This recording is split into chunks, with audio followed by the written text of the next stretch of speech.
મિત્રો જે કલેક્ટરશ્રી સમક્ષ જે વાત થઈ આ રોહિતભાઈએ બહુ જ ડિટેલમાં વિગતવાર આખા પ્રશ્નની છણાવટ કરી.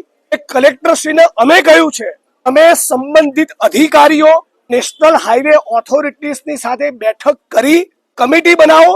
તમે રાજકોટના મીડિયાને તમે સંબોધન કરો. આવનારા અઠવાડિયામાં તમે શું રિઝલ્ટ લાવવાના છો? આપણે આપણી વાત મૂકી તો પ્રશ્ન છે નિદાન કર્યું. સારવાર કરવાની જવાબદારી કલેક્ટરની છે, નેશનલ હાઈવે ઓથોરિટીઝની છે. એમણે લાગુ પડતા કર્મચારી અધિકારી હાઈવે ઓથોરિટીના માણસોને બોલાવ્યા છે. એની સાથે મંત્રણા થયા બાદ આપણે અપેક્ષા રાખીએ વિગતવાર રાજકોટ ને સૌરાષ્ટ્રની જનતાને એડ્રેસ કરે કે આ લોકો કેમ પરેશાન થઈ રહ્યા છે. 150 કરોડનું ટોલ ટેક્સ ક્યાં ગયું?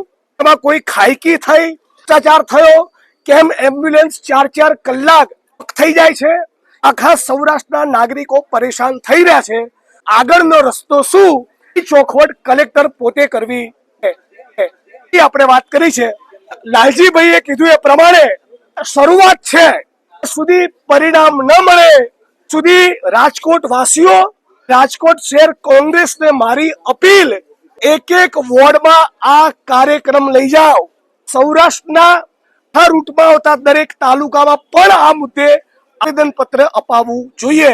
હું પણ માનનીય મુખ્યમંત્રી અને પ્રધાનમંત્રીને આ મુદ્દે પત્ર લખવાનો છું. આજે જ મેં ટ્વીટ કર્યું છે, સાહેબ તમે ગુજરાત આવો, રાતોરાત રોડ બની જતો હોય છે, તો રોડ શો કોટથી જેતપુરમાં પ્લાન કરો એટલે તમને ખબર પડે કે તમારી સરકારના તમારા માણસો અને અધિકારીઓ ભેગા મળીને કેવું તુપ્પલ ચલાવે છે અને કેવા લૂંટી રહ્યા છે. એટલી વાત આપણે કરી છે. ક્રમ પૂરો થતો નથી. પરિણામ મળે છે કાર્યક્રમ પૂરો, અને પરિણામ મળે એ માટે રાજકોટ શહેરના એક વોર્ડમાં આ મુદ્દે મીટિંગ અને નાના મોટા કાર્યક્રમ થવા જોઈએ. આટલી વાત તમારી સમક્ષ મૂકું છું.